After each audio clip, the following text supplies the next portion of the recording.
Oui, mais je vais vous dire pourquoi, madame. Je vais vous expliquer pourquoi est-ce qu'il y a la différence. Et ensuite, on part sur la Libye.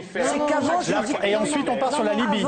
Avant, très clairement, entre le RPR et le Front National dans les années 80, au milieu des années 80, il y avait une différence de degré. Aujourd'hui, il y a une vraie différence de nature. Parce que les choix qui ont été faits par l'UMP, le choix de la mondialisation, le choix de l'intégration européenne de plus en plus importante, le choix de l'euro, le choix d'une immigration de plus en plus importante, le choix du libre-échange, le choix de la concurrence déloyale font qu'aujourd'hui, il existe entre l'UMP et le Front National une différence de nature. Et qu'en revanche, vous, ensemble, vous pouvez vous trouver des points communs, c'est vrai.